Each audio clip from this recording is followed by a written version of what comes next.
اهلا بيكم في الحلقه الثالثه من برنامج صاحب الكوره.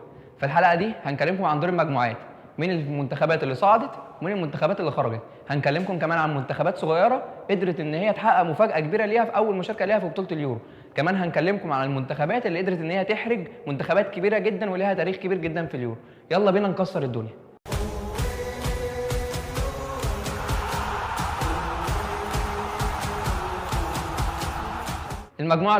المجموعه الاولى تصدرتها فرنسا برصيد 7 نقط، جت وراها في المركز الثاني على طول سويسرا ب5 نقط. كمان البانيا قدرت ان هي تحقق مفاجاه كبيره جدا في البطوله بفوزها على رومانيا بنتيجه 1-0. البانيا بكده تبقى حققت مفاجاه كبيره جدا ليها على مدار تاريخها، ان ده اول فوز ليها في تاريخ مشاركاتها في بطوله اليورو. البانيا برغم المجهود اللي عملته في البطوله وبرغم الفوز الغالي اللي قدرت ان هي تحققه على رومانيا، للاسف الحظ ما ساعدهاش وما قدرتش ان هي تصعد كاحسن توالد. مع الاسف البانيا خارج البطوله. رومانيا بعد ما حققت المركز الرابع للمجموعه، رومانيا بكده ودعت البطوله. رومانيا قبل البطوله كان كل متاكد او كان شاكك فيها ان هي ممكن تحقق حاجه كبيره جدا في البطوله. رومانيا خرجت بشكل وحش جدا من البطوله، خرجت برصيد نقطه واحده. رومانيا كده بره البطوله. مع السلامه يا رومانيا، هتوحشينا والله. مع السلامه يا غالي، مع السلامه. في الفقره دي هنكلمكم عن شويه معلومات واحصائيات قدرنا ان احنا نجمعها لكم عن المجموعه الاولى. لوتشن اللي عنده 36 سنه هو اكبر لاعب في المجموعه الاولى، كمان هو اكبر لاعب قدر ان هو يمثل منتخب رومانيا في تاريخ اليورو. الله يمسيك بالخير يا كابتن حسام حسن، فضل يلعب في الملعب لغايه 41 سنه. البانيا بعد فوزها على رومانيا كده تبقى ضربت عصفورين بحجر. اول حاجه خدت من رومانيا 3 نقط وقدرت ان هي تخرجها بره البطوله. تاني حاجه قدرت ان هي تنتقم لنفسها من منتخب رومانيا اللي ما قدرتش ان هي تكسبه من سنه 1948. لعبت معاه 13 ماتش ما قدرتش تكسب في ولا ماتش فيهم. كده البانيا قدرت ان هي تنتقم لنفسها شر انتقام. سويسرا بعد ما قدرت ان هي تحقق المركز الثاني برصيد 5 نقط، كمان قدرت ان هي تصعد لدور ال 16 بعد فشل 4 مرات متتاليه. المجموعه الاولى كان فيها مفاجات كبيره قوي بتحصل في اخر دقائق المباراه. تعالوا نتخيل لو كان الماتش بيخلص في الدقيقه 87 وما كانش بيخلص في الدقيقه 90، كان هيبقى شكل المجموعه مقلوب تماما. كانت هتبقى سويسرا في المركز الاول ب5 نقط، كان هيبقى وراها منتخب البانيا ب4 نقط، وراها في المركز الثالث كانت هتبقى فرنسا ب3 نقط، وبرده كانت رومانيا هتخرج بفرق نقطه واحده.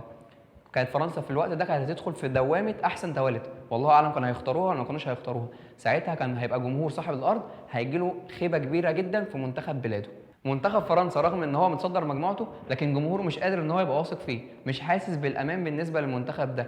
المنتخب ده يا جماعه جمهوره حاسس ان هو لو لاعب اي فريق قوي في دور ال 16 هيخرجه. كمان اداء المدرب الفرنسي مش قادر يقنع الجمهور ولا قادر ان هو يديهم احساس الامان. المدرب الفرنسي في الثلاث ماتشات بيكسب في ماتشين في اخر دقائق وبيتعادل في ماتش واحد، وكل ده وهو على ارضه. عنده 4 لعيبه بتتمثل في قوه ضربه للمنتخب الفرنسي. الاربع لعيبه دول هم جريزمان، كانتي، بايه، وبوجبا، وبرده مش قادر ان هو يستغل الاربع لعيبه دول. كمان المنتخب الفرنسي في بعض الاحيان المفروض ان هو بيبدا ب 4-4-2، لكن طبعا المدرب الفرنسي لازم يالف ويرجع تاني ل 4-5-1، بيملى خط النص عشان يقدر ان هو يعمل كثافه عدديه في نص الملعب، وبيسيب مهاجم واحد بس قدام، والمهاجم ده ما بيقدرش يعمل اي حاجه بسبب ان الكره ما بتقدرش انها تطلع له بشكل سليم. كمان غياب كريم بنزيما مسبب فراغ كبير، لازم طبعا كلنا نقول له سبت فراغ كبير يا كريم، صدقني بجد يا ابني سبت فراغ كبير. ابرز لاعبي المجموعه دي هو اللاعب بايه اللي قدر ان هو يلفت الانظار بشكل كبير جدا ليه. اللاعب بايه عنده جونين وقدر ان هو يعمل اسيست واحد، 80% من باصاته كانت بشكل سليم وكويس جدا، قدر ان هو يوصل الكره 13 مره في منطقه العمليات بشكل سليم. كل ده عمله في 219 دقيقه. بجد اللاعب بايه يا جماعه السنه دي عامل شغل عالي جدا مع فرنسا.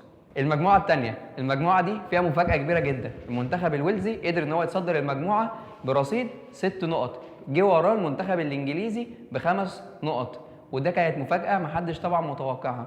وراه المنتخب السلوفاكي ب4 نقط، ومع المنتخب الروسي بنقطه واحده، وبكده يبقى منتخب روسيا ودع البطوله من اوسع ابوابها. مع السلامه يا روسيا، هتوحشينا برضو زي اختك رومانيا. بكده يبقى المنتخب الويلزي قدر ان هو يصعد لدور ال 16 لاول مره في حياته، ودي المره الاولى اللي يشارك فيها في بطوله اليورو. كده يبقى منتخب الويلزي كسب ماتشين وخسر ماتش واحد. دلوقتي هنقول لكم شويه معلومات ممكن تكون غريبه شويه عن المجموعه الثانيه. هنبدا باول حاجه المنتخب الانجليزي. في حاجه غريبه جدا حصلت في المجموعه دي بالنسبه لمنتخب انجلترا، هو ما خسرش في ولا ماتش، بس للاسف ما قدرش ان هو يتصدر المجموعه بتاعته.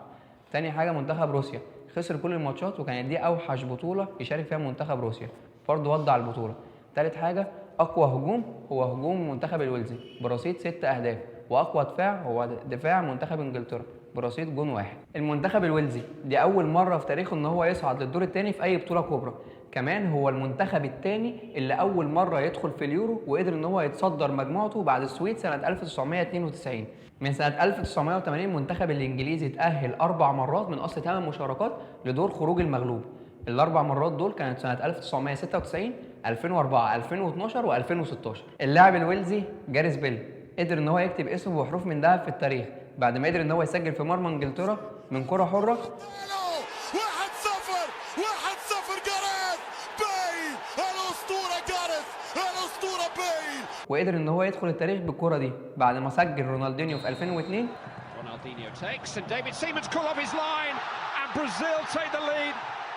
وسجل زيدان في 2004. ومع ترام وزيدان. الله الله الله الله. كده يبقى جاريث بيل هو اللاعب رقم 3 اللي يسجل في مرمى انجلترا من كره حره. دلوقتي جه ميعادنا مع روني قدر ان هو يحقق لنفسه رقم جديد في البطوله دي بعد ما تساوى مع جيرارد ب 114 مباراه مع المنتخب الانجليزي.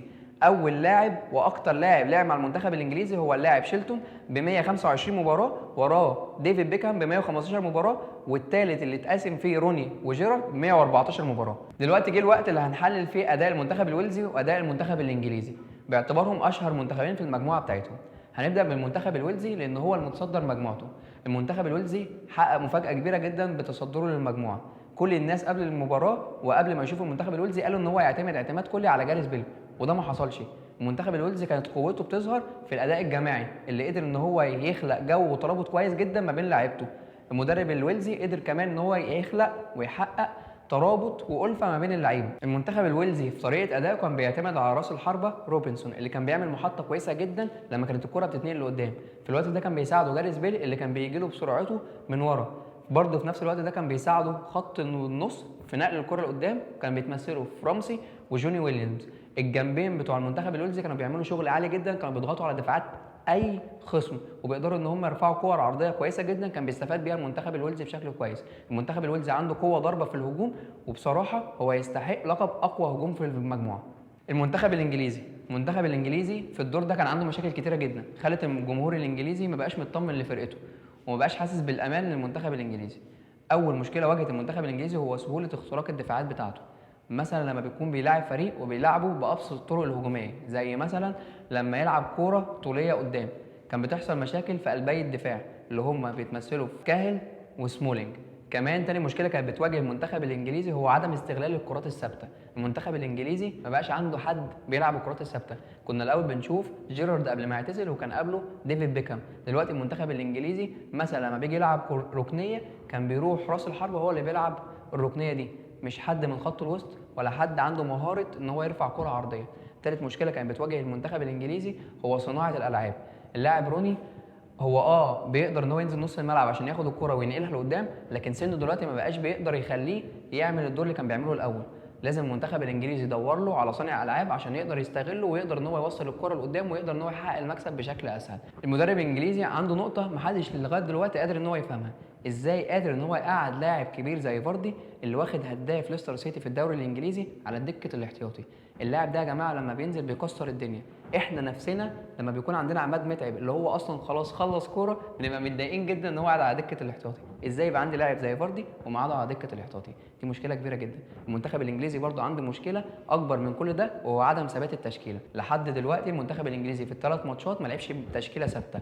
لحد دلوقتي المنتخب الانجليزي بيواجه مشكله يلاعب مين وما يلعبش مين. المنتخب الانجليزي لازم ياخد باله من كل النقط دي عشان يقدر يلعب الدور الجاي بشكل احسن بكتير. المجموعه الثالثه، المجموعه دي تصدرتها المانيا وبولندا الاثنين ب7 نقط، لكن المانيا قدرت ان هي تفرق عن بولندا بفرق جون واحد. جه في المركز الثاني ايرلندا الشماليه اللي كان عندها 3 نقط. في المركز الرابع كانت اوكرانيا وبرضه ودعت البطوله. مع السلامه يا اوكرانيا. المانيا في طريقه لعبها اعتمدت بشكل كبير جدا على الضغط الهجومي. في الوقت ده كان بيرجع توني كروس ورا عشان يغطي مع مصطفي وبواتينج الدفاع. برضه في نفس الوقت وفي حاله الضغط الهجومي كان بيتقدم الطرفين بتوع المانيا عشان يعملوا ضغط كبير جدا ويقدروا ان هم يقدموا المسانده الهجوميه لمنتخب المانيا. منتخب المانيا كان عنده استغلال كويس جدا للكرات الثابته والفاولات. كمان المنتخب الالماني قدر ان هو يستغل كل كوره كانت بتجيله او معظم الكور، ما كانش بيضيع كور كتير خالص قدام الجون.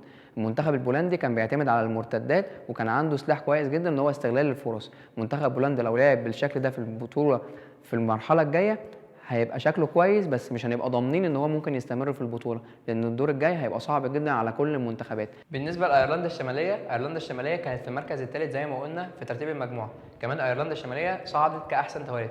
ايرلندا الشماليه بالرغم من كده هي خدت الفرصه الثانيه ان هي تلعب في دور ال 16 وتلعب مع المنتخبات الكبيره. يا ترى ايرلندا الشماليه هتقدر ان هي تفاجئنا ولا برضه هي اصلا ما تستحقش الفرصه دي؟ ده اللي احنا هنشوفه ان شاء الله في دور ال 16. مبروك لايرلندا الشماليه. صاحب الكره من المجموعه دي هو توني كروس. توني كروس يا جماعه زي ما قلنا ان هو لاعب مهم جدا في صفوف المنتخب الالماني. توني كروس المنتخب الالماني بيعتمد عليه اعتماد كلي ان هو يرجع يدافع مع المدافعين ويغطي تقدم المهاجمين. توني كروس هنعرض لكم دلوقتي عنه كل حاجه وانفوجرافيك كده خفيف عن توني كروس. المجموعه الرابعه اتصدرتها كرواتيا، كانت مفاجاه كبيره جدا ومن العيار الثقيل.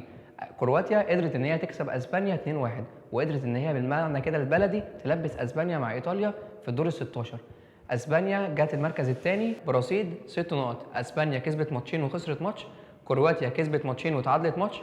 وراهم في المركز الثالث تركيا عندها 3 نقط على امل ان هي تصعد كاحسن توالت، لكن للاسف ما قدرتش ان هي تحقق المعادله دي. رابع مركز معانا هو مركز التشيك بنقطه واحده، وخرجت وودعت البطوله. مع السلامه. هقول لكم دلوقتي شويه معلومات خفيفه كده وبسيطه عن المجموعه دي. المنتخب الاسباني والمنتخب الكرواتي هم اقوى خط هجوم في المجموعه دي برصيد 5 اهداف. كمان المنتخب التشيك هو اضعف خط دفاع برصيد 5 اهداف. بيتر تشيك حقق رقم سلبي وحقق رقم وحش جدا في تاريخه، فهو اكتر جون دخل فيه جوان برصيد 21 جون. اسبانيا بالهزيمه اللي حصلت لها قدام كرواتيا تبقى دي الهزيمه الاولى ليها من 12 سنه بعد الهزيمه اللي حصلت ليها قصاد البرتغال في 2004. صاحب الكره من المجموعه دي هو انيستا. انيستا هو اللاعب الاسباني الوحيد اللي قدر ان هو يصنع اهداف في 3 بطولات يورو متتاليه برصيد 4 اهداف.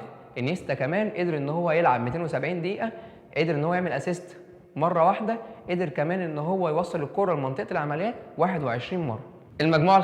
المجموعه الخامسه اتصدرتها ايطاليا برصيد 6 نقط، بتيجي وراها بلجيكا برصيد برضه 6 نقط، لكن ايطاليا فرقت عن بلجيكا بالمواجهات المباشره بما ان ايطاليا كسبت بلجيكا في اول ماتش. بيجي وراهم في المركز الثالث ايرلندا اللي قدرت ان هي تحقق 4 نقط. بيجي وراهم برضه في المركز الرابع السويد برصيد نقطه واحده. السويد كده ما قدرتش ان هي تحقق الصعود لدور ال 16 وودعت البطوله. مع توديع السويد للبطوله ودع ابراهيموفيتش اللعب دوليا. هتوحشنا يا ابراهيموفيتش. دلوقتي هنتكلم عن المنتخب الايطالي. المنتخب الايطالي قدر ان هو يتقمص شخصيه البطل ويقدر ان هو يرجع تاني للبطولات. المنتخب الايطالي كمان قدر ان هو يرجع الثقه تاني لجمهوره، وبقى الجمهور الايطالي واثق في فريقه بشكل كبير جدا، وكمان بقى بيستنى منه ان هو ياخد البطوله. المنتخب الايطالي في طريقه لعبه كان بيعتمد على الروح الجماعيه والحماس الكبير جدا اللي كان بوفون بيديه للعيبه. المنتخب الايطالي كمان قدر ان هو يحقق حاجه كبيره جدا ما حصلتش من سنين، وهو روح البطل وروح فانيله ايطاليا. المنتخب البلجيكي بعد خسارته في اول ماتشاته قصاد ايطاليا، وبعد ما كل الناس قالت ان بلجيكا خلاص ما بقاش هو الفريق اللي كانوا مستنيينه، بلجيكا قدر ان هو يرد عليهم بقوه كبيره جدا وقدر ان هو يكسب الماتشين اللي بعد كده. بس هل اداء بلجيكا هيفضل ثابت كده؟ طب هل اداء بلجيكا هيقدر ان هو يأهله في دور ال 16 ان هو يقدر يكسب ويكمل لنهائي البطوله؟ ده اللي هنشوفه في الماتشات الجايه. بالنسبه لاحسن لاعب في المجموعه دي ما كانش فيه اي لاعب قدر ان هو يخطف الانظار ويخلينا نقول عليه هو صاحب الكوره. المجموعه دي كان الناس متوقعه ان هي هتفجر الدنيا وهيطلع منها اكتر من لاعب، الناس هتحتار فيه مين هو احسن لاعب في المجموعه دي، لكن للاسف لحد دلوقتي ما طلعش اللاعب اللي قدر ان هو يخلينا نقول عليه ان هو صاحب الكوره من وجهه نظرنا المتواضعه. المجموعه السادسه تصدرتها المجر برصيد 5 نقط، وجت وراها ايسلندا برصيد 5 نقط برضه، لكن الفرق كان الاهداف وكانت في صالح المجر. في المركز الثالث كانت البرتغال برصيد 3 نقط، ودي كانت مفاجاه كبيره جدا للجمهور البرتغالي اللي ما كانش مصدق في مجموعه ضعيفه زي دي هيطلع منتخب بلاده في المركز الثالث.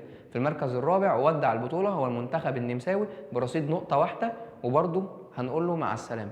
المنتخب البرتغالي زي ما قلنا ان هو حقق خيبه امل كبيره جدا لجمهوره اللي كان حاطط عليه امل كبير جدا ان هو يتصدر مجموعته، لكن زي ما قلنا ان هو طلع في المركز الثالث، وده كانت حاجه مش متوقعه جدا من المنتخب البرتغالي. المنتخب البرتغالي في طريقه لعبه كان عنده مشكله كبيره جدا ان هو بيعتمد على لاعب واحد بس وهو كريستيانو رونالدو. المنتخب البرتغالي ما قدرش ان هو يخلق اي حاله من التجانس او التناغم ما بين لعيبته، ودي كانت مشكله كبيره جدا.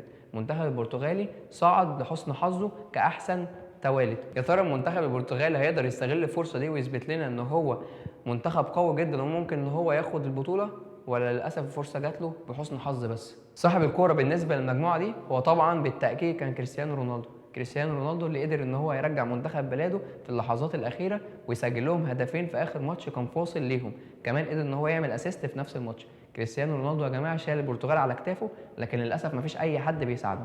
كريستيانو رونالدو هو لاعب اكتر من رائع، عنده مهارات عاليه جدا، قدر ان هو يوصل منتخب بلاده لدور ال 16. كريستيانو رونالدو شابو. دلوقتي بعد انتهاء دور المجموعات جه ميعادنا لدور ال 16. دي المواجهات اللي هتبقى في دور ال 16، وزي ما انتم شايفين اهم ماتش في المواجهات دي هو ماتش اسبانيا وايطاليا.